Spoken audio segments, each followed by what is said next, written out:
What's going on, good people? My name is Rod Z, and we are here for another edition of the Z Files. We got a really good show.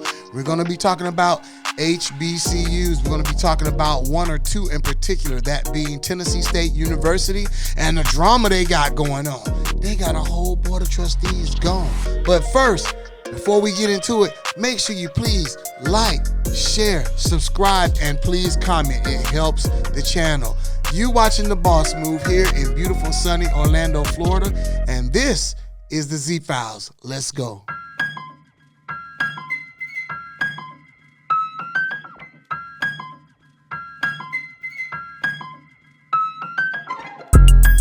All right, so we're back. Again, my name is Rod Z. Welcome to another edition of the Z Files.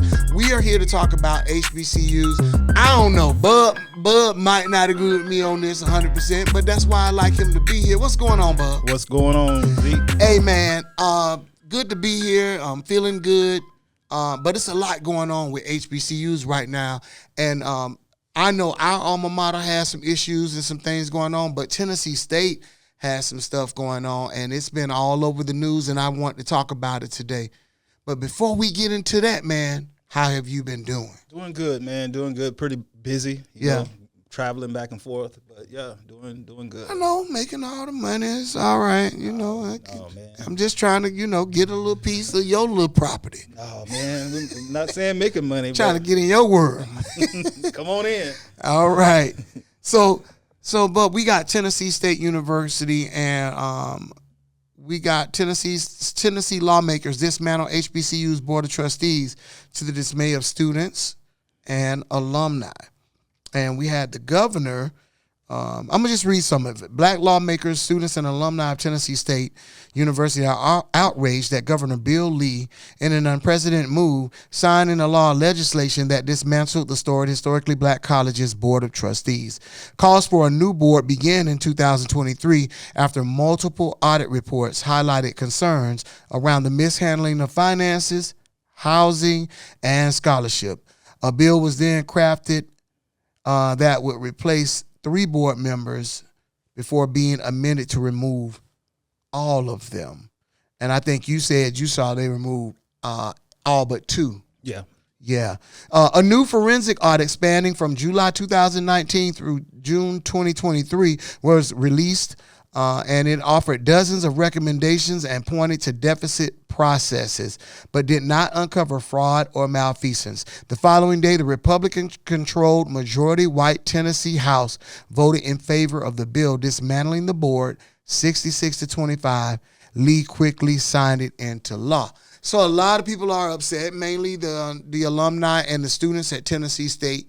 I think it's right and just for them to be upset, but I also, through research, you and I have been doing some reading. I've been reading parts of articles. You have too, and you said that there hasn't been any malfeasance or nobody's been stealing, but their practices are out of whack. But what's some of the things that you saw that the story said? Well, they said it had it's a few things: a lack of sufficient document support, lack of pre-approvals to obtain documents on certain expenditures. Okay. Lack of timely document submission. Slow with the submission. Yes. I believe that. The level of scholarship spending is not sustainable, so they're giving out scholarships. They're giving out money. Yeah, they're giving out the school growing. Yeah, the school. They're giving out too much money too fast. But here's a key takeaway: deficiencies in accounts receivable collections efforts, accounts receivable efforts, and students' charges, resulting in a loss. And the accounts receivable balance is now from July 1st, 2019 to June 30th, 2023, 113%. 113%. Yes. So everybody going to school, but ain't nobody paying their bill. Nope. Yeah. No wonder the students mad. And they're saying also deficiencies with their transparency of the university's bank reconciliation. Okay. And I know Sister Glover just stepped down. She was the president, and she stepped down, retiring, going on to do her thing, and I give kudos to her on a great career, and I think she did a good job at Tennessee State. But all the stuff that you named, it sounds like we have a double-edged sword because Tennessee State was owed in a land grant case. They got $250 million, and they're owed another $250. Mm-hmm. Okay, so you could say on one hand, hey, y'all owe them money, and now y'all want to put people in place in the board of trustees that y'all wanted because it's a GOP-run state. It's a Republican governor, but we could complain about that as people, but at the same time, you got all these things. It was like 12 things on the list that you was rolling off that we're not handling our business, and that's why I say I could believe that because same thing happened at my school. I hear other nightmare stories from registration to financial aid to getting checks on time. Everything takes forever at HBCUs. Why do you think that is? Yeah, I don't know. It's a, like you said, a double-edged sword. Yeah. Yeah, because I don't know why it would take so long if you know that the documents are required at a certain time. You sent the letters out. You know how many people coming this year. Exactly. You know how many beds we going to need, how many dorms. Right. Okay. When it's time to enroll in classes, we should just be pushing a couple of buttons.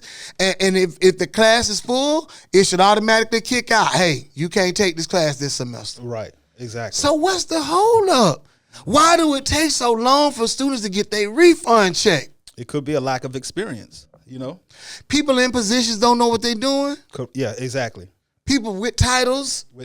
I'm the vice president of blah, blah, blah. Yes. I sit on. And you don't know what the hell you doing. I sit on 3 or 4 boards. And you don't know nothing.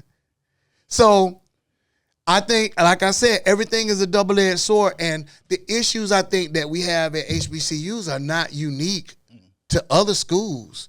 The issues that we're having, though, the fight that we're up against is you got this money fight and this challenge, and schools being underfunded, inequality with that. But you got, let's talk sports for a minute. You want to win, you want your team to win. But recently we had a head coach from Florida A&M University who just won the championship, okay? Won the MEAC SWAC championship, the Celebration Bowl, and he left from being a head coach to a running back coach, if I'm not mistaken. Now, I've heard rumors that he may be head coach somewhere else soon. I don't know. I got to do some research. But I know when he left FAMU to go be a running backs coach at Duke. And for me, that's not a lateral move. Unless he getting paid more to do less. And I got a problem with that on our side because I'm like, why can't we retain the best scholars, professors, students at a HBCU? We should be retaining and keeping all that. We should be getting the best students and giving them academic scholarships, just like we're recruiting for the student athletes. But why we can't never keep a good coach, bud?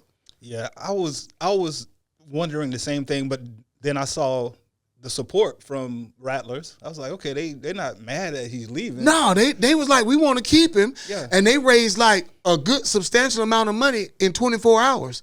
He still wound up leaving. Then the athletic director was going to put another coach in from another school, and the alumni went off. Okay. And from my understanding, they have the coach that they want that was assistant coach at FAMU. He's going to be taking over the helm. But we got all these little problems like this going on at black colleges, man. And it just befuddles me, if I could use that word. That's a good word. That's a good word. But that's a good one. It just drives me crazy that when we should have the best of the best, and we want the best of the best, but at the same time, we got people in place that's not making sure that we get that. You late turning in paperwork? Yep. Come on, man. You know when they gave you that money, half of that money that they owed to you, they're going to be watching. Yeah. They're going to be on you like white on rice. You got to know that. You got to know that they watching. Why aren't you doing right and making sure everything is processed the right way. Then you're giving out too many scholarships. They say I started to go up to Tennessee and get me a scholarship. They say they giving out money. I say, no wonder the students mad. I'd be mad too. Get them back in there so we can get this money for school. Yep. But you got to do right by the money. And you want them to give you the other half, but you got to make sure it's being done right. So at first I was like, they should sue Tennessee. But when you start reading off all that stuff, I was like, if that's the case, we got to do better too. Yeah, and that's another thing. We got to be careful. Just because your party, political party, is not in charge or running the state, that doesn't mean that it's a bad thing that they're doing. You know what I mean? Yeah. Because a lot of times when people say Republican, they always say, "Oh, they up to something." You know what I'm saying? It's always it go both ways. Nah. If it's a Republican in charge, they saying the same thing about the Democrat. But I'm saying it's like an automatic thing. But you had the Republican president Trump, who gave all that money to black schools. You know. Well, there's a verdict out on that. Yeah. There's a verdict. They say he said he was gonna give the money. Everybody came to the school for the photo op, but everybody hasn't gotten the money. Okay, then go look for that letter that the black presidents, all the black presidents of all the colleges and universities wrote to Obama, and it was not a good letter, and it's public. Mm-hmm. So there's a verdict, but what's the truth? You know? I don't know, man. It sounds like you're taking up for old Trump. Hey, it is what it is. It sounds like you're taking up for. I may be. Well, this is the thing. Whether you're taking up for him or not, my opinion is HBCUs do need that support. They do need the attention that they're getting, and that's a good thing. But this hill that we're climbing, like I said, it's a double-edged sword. You got to make sure that we fight for equality. We got to make sure that our HBCU schools are funded, which, by the way, the schools would never exist had you not started the country the way you did. But that's what on the brief. We done moved on. But you got to fund these black colleges and be fair. And right now, the reason that Tennessee State is getting the money that they're getting in the first place is because they were grossly underfunded, and it was found in their favor, and they're getting the money now. They got at least half of it. But you know that they're not going to give up that other half if your papers work not right. So I hope that the new board of trustees that was put in place does well by the school. And I hope that they can get it together. But you talk about Republicans, it seems like every state that something happens in, it follows in another. I don't think this started in Tennessee. I think this started in Florida. Here we go again. I think it's always a conspiracy, but it is and it's not about supporting Trump. It might not be a conspiracy, but it's a hell of a coincidence. Here we go. It's a hell of a coincidence. Every time we get, because people don't realize if it's not a private school, if it's a public school, the governor has control a lot of times on who goes in. If I'm not mistaken, he has control over who can be on that board or not. Am I right? I'm not sure. I believe that's the way it goes. See, and that's why I don't want to speak on it if I don't know. I'm telling you. I was just trying to give you an open door to walk in, but you ain't want to take it. Yeah. That's how it goes. Mm-hmm. And even with private schools, you know, you may not do things openly, but there are people that are of the Republican persuasion that are doing things. They got friends in high places, and they kind of doing what they want to do. And hold on. You can't just make that statement because that's both sides. You see what happened in Georgia. Things are running all willy-nilly right now. We got a political debate by the starter. What's going on in Georgia. Studios. Hey, you see what Georgia, they do whatever they want to do there. So you can't say that. Oh, God. You can't say that. Now, I'm saying here we go. What did Georgia do? Wasn't Fannie Willis? What did she not do? Wait, Fannie wasn't on trial though. Fannie wasn't on trial. Fannie was a side piece. Okay, all right, yep. Okay, is that good? And you proud of that? No, it's not good. But and you like, she's not on trial. But that's that a good don't have nothing to do with her doing her job. What? That man that was working for her, he got paid based on the work he did. He got overpaid. He screwed the taxpayers, and and everyone is okay with it. That's why I don't understand. Did he go to that. jail? Was he arrested for stealing money? It's civil. No, he did not. So, but why are we okay with that? He got paid for a job that he did. Just like they was trying to say that. See, now we all in a whole nother horse. And then they was trying to say that Fonnie was. They was trying to make it look like Fonnie was stealing money, and the woman gets paid. She made good money. What is she? A Democrat? Yeah. All right. But she made good money. Okay. So, but I'm so do a lot of Republicans. But what did that have to do with you're singling one party? That's all I'm saying. No, on both sides. I'm just saying in the case of these black colleges, it seems as though GOP-run states are having their way with our black college leadership. And on the other side of it, it could be rightfully so because on that side, we ain't taking care of our business like we supposed to. And what's wrong with that? So I'm not saying what I'm hoping for is that our people, number one, will do right by our colleges and handle the money that we have or the little that we do have, that they will handle business and be effective on their job. On the other side of it, I hope that these coincidences don't keep popping up with these black colleges. Right. And you may need to take a couple people off, but to me, you're setting the school up for failure when you remove an entire board of trustees. Now, I know some cases that I felt like an entire board of trustees should be removed, but I still wouldn't recommend it.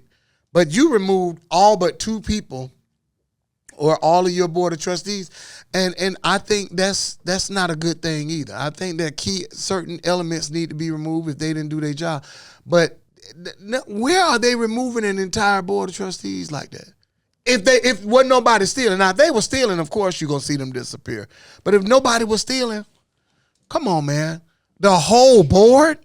How do we know it's not it happens all the time? Because you don't hear about it. Yeah. Okay. You don't hear about it. Yeah. The reason why we hear about it now? Why do you think this made news?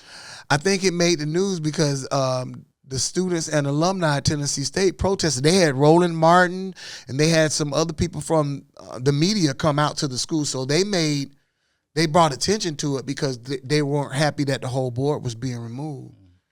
And only like it was decided by the House, but the people at the school, they seem to be content with their leadership. So why you need to move the whole board if wasn't nobody stealing? That's my question. But they were not doing their job. Some people. Well, at least 8 of them. So you gonna remove the board of trustees or move them people that wasn't doing their job? Remove them all. I mean, remove them all. That's it. Let's start fresh. That's how it is. What about the situation at Bethune-Cookman? Well, remove them all. Okay, you're fair. You're fair. You're fair. Yeah, exactly. You're fair. I respect that. Mm-hmm. Okay, bub. So, good luck to Tennessee State. I hope they can resolve those issues. I hate to see what happened, but at the same time, brothers and sisters, we got to handle our business, especially if they owe us another $250-something million. I want you to get it. But I also need paperwork to be in time. They're going to do forensic audits, but I need for us to be on our A game.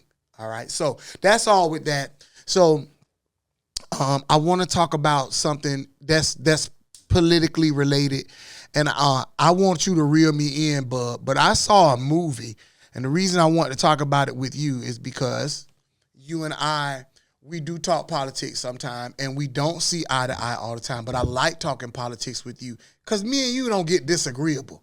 Right. You know what I'm saying? And I feel like where you can reel me in, you will. So I saw this movie, and I know it's just a movie, but it's a movie called Civil War. It's in theaters now. I went to see it over the weekend. As a matter of fact, I got my movie on this past weekend. And I saw Civil War. And when I got done watching the movie, my first thought was, why would somebody make a movie like this? Because it was with these times and what's going on in our country, if you see the movie, you may understand what I'm saying. I'm not going to give away the movie or spoil it for anybody, but I will say that you couldn't tell who was, like the Civil War, you know who the North and what they were fighting about, and you knew what the South was fighting about. This movie was kind of weird because it wasn't just white. It wasn't like, I thought it was going to be white against black. I thought it was going to be about a race war. It wasn't at all. It was Americans fighting Americans over politics, and you couldn't tell who the good guys were and who the bad guys were. And the way I will tell this scene. They had a scene where they came to the White House, and it was on and popping, bro. They was defending the White House, and it was kind of hard to watch because I'm like, the way people talk these days and what we saw on January 6th, it kind of reminded me of that. And I'm like, with the climate that's happening in our country now, why would somebody make a movie like this? And I know a lot of people saying, well, it's just a movie, but so was the movie Birth of a Nation. And if you know about that movie was propaganda filled, and it's a lot of negative things in that movie that led to some, I don't know if it led to some things happening in this country, but I think it had an influence on some people. So when you get a chance, I need you to watch this movie, man. Yeah, it sounds interesting. I mean, it was black on black, white on white. People was just, it was a war. But you say you couldn't tell who was the good guys? They had because they had the Western forces, which there was a lot of people from the state of California, and they were fighting. And then there was a flag with only 2 stars on it, and you had the Western forces making their way to D.C. to fight against the president and the White House. And I was like, is this supposed to be a portrayal of, and in all fairness, is this supposed to be a portrayal of what it'd be like to have a Democrat president and people are so discontent they have people come and attack the White House, or a Republican president? And my question is, because I noticed we've gotten to a point where they argue at the House and Senate level so bad. There was even a government shutdown, and we got close to having one, this year or last year? Yeah. Have we gotten that bad where we can't reach across party lines and work together? And that, to me, ultimately, that's what the movie was about. It was government falling apart. And I'm like, at a time like this when things are the way they are in politics, I'm like, why would you allow this movie to be put out? I know it's American, free speech and all that, but, man, this is bad timing. And I need you to go see this movie, man, because to me it's bad timing. Yeah, and they put out movies, especially in election years. Yeah. You know, it's an election year. So I don't know, because it's propaganda. It is propaganda, but the climate of the world today and the world in general, and you're talking about the United States, is ripe for something like that. Yeah. And it's tragic that if it would happen, I'm not saying that that's something that I'm trying to, speak into existence or anything. No. But we're at a point where no one's getting along. And like you said, you don't know who's the good or bad guy. That's Republican or Democrat. You don't know. It's very tribal right now. Yeah. It's got to be our way or their way. There's no compromise. There's no intelligent working together. None of that is happening with our leadership. To me, this is my opinion.